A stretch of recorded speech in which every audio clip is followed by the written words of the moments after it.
Hi there and welcome to this tutorial. Today we're going to look how to create this Audioreactive Chladni plate. Just make sure that your system supports the uses of shaders, since we're going to use a shortcode using a GLSL top. If you're searching for a Chladni equation, you stumble upon this very informative website by Paul Borg. In his explanation about how these patterns occur, you stumble upon this equation. We're going to decompose this equation and see how we can reconstruct this using chops. Let's have a look at the dynamic variables. We have n, we have m, and we have l. Cosine and pi are fixed, and x and y will embody the positions of the pixels of a square texture. That will become clear in a minute. Let's start by putting the variables in a constant chop. Let's put them all to 1 for now. We're going to generate pixel positions using the pattern chops. Take in mind a square texture 300 by 300 pixels. The x will go from 0 to 300 per row, and that 300 times, since we're going 300 times up in height. Cycles to 300, length to 300 to the power of 2, since the total pixels are 300 times 300. The length of y as well, 300 times 300. Every row the y value stays the same, 300 times.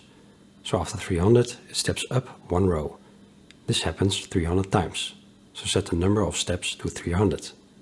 Now let's get back to the equation. N times pi times x divided by L. Take a math chop. And just fill it in. For the cosine of the outcome, use a function chop. Set it to cosine. Do the exact same thing for y and use m instead of n. These two outcomes are going to be multiplied. Look at the equation. The second part of the equation is basically the same, but the m and n are swapped for x and y, so let's set this up. Now the upper part gets subtracted with the lower part. Use a math chop. Combine chops, set it to subtract. We're going to convert this data into a texture. In order to show some noticeable colors, we need an R, a G and a B channel. I'm going to rename this to blue. I will explain to you why in a minute. And add 2 more channels. Use a constant chop and a merge chop into a null. Make sure you've merged them in the right order, RGB from top down. Let's have a look how this data is looking in top format. Use a chop to top, data format to RGB, and the image layout to fit to square. And if we're going to change the values of these variables, you already start seeing a pattern. We have to cross-check this behavior of the particles a lot by changing these variables, so I'm going to build a small script that executes 2 random values within a certain interval. I use an LFO chop to control the interval. To a null, connected to a chop execute that. In the off to on section I define a function that generates 2 random numbers and paste that into the constant chop, holding the variables.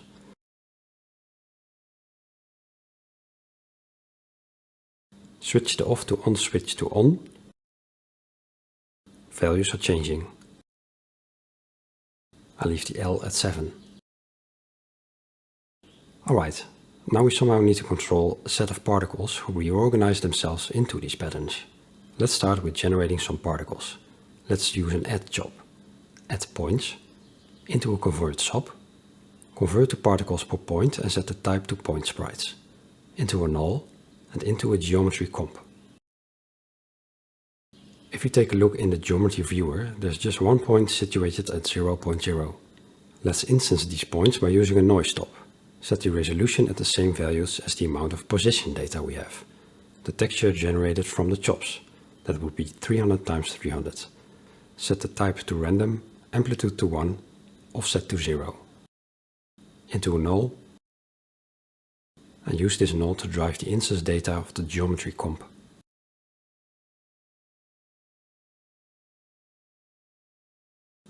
Looks interesting, but we like to have the particles spread out a bit more. Since the top only has black and white values, R, G and B are the same value. So you get this diagonal line from 0 to 1. Just add some color to the noise by switching off monochrome. That looks a bit more like it, but it has to be more flat and spread out between -1 and +1. For making it flat, let's remove the Z data from the instancing tab. In order to give the noise stop more room to spread its values, you have to change the bit format to 32-bit float. This gives the pixels the option to generate minus values as well, instead of only 8-bit values that go from 0 to 1. Let's keep this as the initial position of the particles. Into a null top and call it initial. I would like to have a look at how a final render would look like. First, give this geometry a material. Let's pick point sprites. A render top, camera comp, render into a transform top, comp over background, alpha to 1, into a null, and an out top. Set the render resolution to 1280 by 1280 and set the same resolution on the project level. Now instead of the geometry viewer, set it to panel. Zoom in the camera to your taste and we're good to go. We're going to mix up the particles a bit by changing the pixel data using a GLSL multitop. Delete this commented section. Make sure the shader doesn't make every pixel white by deleting this. And we're back with the initial texture. Let's add a null top and use this texture as the transform data for the instancing. Let's rename this to initial. Since the shader is sampling from the first input, it's sampling from the initial top. Make sure it outputs the initial as well. Now we would like to give it some movement. Let's update the pixel positions with a velocity by, let's say, 1. You see that the pixels just shifted 1 up and sideways, but we like to loop this behavior by adding 1 again to the updated texture, etc, etc. This is typical feedback construction. Add a feedback top, connect the initial, set the target to output of the shader, and plug the feedback in the slot where the initial position was plugged in. You see that it shifted quite fast. If we reset the feedback, there's some movement, but definitely too fast. Let's change this velocity to something smaller, like 0.01. If we reset the feedback now, you can notice the movement better. But as expected, it's adding up for every pixel the same value, so we get this diagonal movement. Let's have a look if we can first reset the position as soon as it hits certain boundaries. The position where it needs to be reset to is the actual initial position. So in order to keep things more clear, let's change this variable's name to an actual current position, called position. Let's plug in the initial position again, because we need this data in the shader as well. Plug it into the second input. This is the actual initial position. So just copy this line, rename it to initial and set the input to the second input. Now let's add some conditional statements. If position x is smaller than -1, bigger than +1, and if position y is smaller than -1 and bigger than +1, the position would be initial. It now stays within the boundaries of -1 to 1, in both x and y axes, but we're not yet at the preferred output. What if we now let the shader look up the velocity per particle based on its position? Particles move between the range of -1 and +1. The pattern texture we've generated from the equation has a square shape too. Let's input this texture in the third slot of the GLSL top and define it as velocity. Just copy this line and change the index to 2. Now instead of its own UV coordinates, we're going to replace this with the position values of the particle, but we have to adapt it slightly. Positions go from -1 to +1. The texture lookup demands values from 0 to 1. In order to get null from a -1, we need to divide it by 2 and add 0.5. The same formula works with going from 0 to 0.5 and from 1 to 1. Now let's add the looked up value to the position. Make sure you use velocity.b since the texture only has changing values in the blue channel. It currently moves way too fast again, so let's add a variable that can bring down the overall speed. Add a float uniform called speed. Multiply the velocity with the speed. Add the speed variable inside the vector tab of the top as well. If we change this to a small number and reset the feedback, it slowly is starting to look like a particle system that attracts to darker spots inside the texture. The problem with this texture is that the values are not very suitable for the correct amount of velocity. We would like to slow it down towards darker values and increase the speed in brighter values.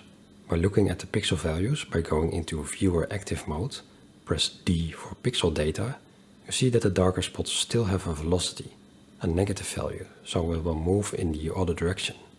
Let's see if we can change the equation slightly. What if you put a math shop in between here, to make sure it outputs always positive values? You might already notice that purely a grayscale for attracting particles to darker spots from different directions is not going to work. Let's say you have a dark spot in a texture like this. You would like to attract the particles from all directions to this dark spot. You keep seeing the sideways direction of the particles, since you're using the same value for all directions. This is when normal maps are stepping in. Normal maps are usually in the form of a colored texture, where each pixel's color represents the angle of the surface normal. In other words, they encode the direction that the surface appears to be facing for each pixel, which is used to affect how light interacts with the surface. We can use the same data to tell the particle in which direction they need to travel in order to reach higher or lower grounds, and therefore speed up or slow down. It gives the illusion that they are getting attracted to certain points in space. Remember that we've named the data from the equation blue? That's because normal maps represent blue as the z component of the normal vector. In simple terms, that part that's pointing towards the camera from a flat surface. The more blue, the more it's pointing perpendicular to the viewer. Generating a normal map is quite easy. Just put a normal top behind the generated pattern. In order to make the map more noticeable, we can put a threshold top in front. Set the comparator to less or equal, and tweak the threshold and soften parameter a bit for the desired look. Aim for clear color data and smooth transitions between the higher and lower parts. Let's see what color data the lower parts in the normal map provide. 0.5 for x, which is the red value, and 0.5 for y, which is the green value. We like them to be attracted to the lower parts and decrease in speeds when arrived. Let's just stop them for now. Instead of 0.5, the velocity needs to be 0. Let's change the velocity range in the shader from 0,1 to -1 to 1. We can do this by multiplying 2 and extracting -1 after. Make sure you delete the dot B, since we're now using red and green as well. Reset the feedback. It's starting to get the desired effect. When we leave the shape untouched, it looks acceptable, but when the variables of the equation are changing, it reacts, but it doesn't look very appealing. This is because the particles are starting to get attracted to the same positions. They will overlap after a while. It seems like we're out of particles. Since the GPU calculates every pixel in parallel, it's technically challenging to let every pixel know where all the other pixels are in order to distract from them. However, we can check how the positioned pixel is different from its neighbor. We don't have the guarantee that these are actual pixels nearby, but it might function as a kind of randomness inside denser areas. In GLSL there are built-in functions, df/dx and df/dy, which can be used to calculate the derivative, or rate of change, of value in the x and y direction. Let's give that a try. We make a new variable, a vec2, called derivative, and apply the function to it. Then we add this value to the velocity.st, since we're adding a vec2. Let's reset the feedback again. Quite fast. Let's multiply it with a small number, and as the variables are changing, it's looking rather promising already. I'm going to tile and mirror the normal map to give it a more symmetrical, appealing look. Let's reset the feedback again. After a few iterations, you start to notice clustering of particles in the y is 1 and x is 1 area. You can easily fix that by changing the values in the if statement. Just give it a slightly smaller number than 1, like 0.995, and the cluttering is gone. The hard work has been done. Now, in order to make this audio reactive, we're going to animate the length to let it wobble along with the beat. I'll first input a song. You can just drag a file in from your hard drive. I've already prepared this one. In order to actually hear something, add an audio device out job.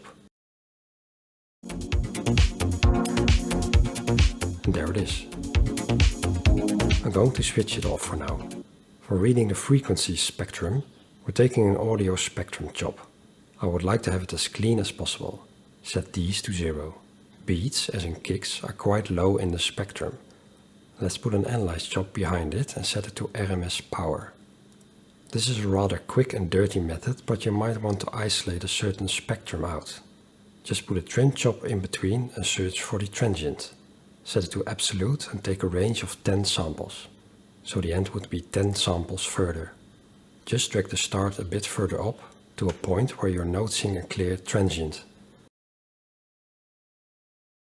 I only need one channel, so a select job, Give it a nice ease out fall off by adding a leg chop. Close it with a null chop. Now you can easily add this to your length variable with a simple expression. If you find it too harsh, just put a math chop after your analyze chop to temper it down slightly. How you like to change the patterns?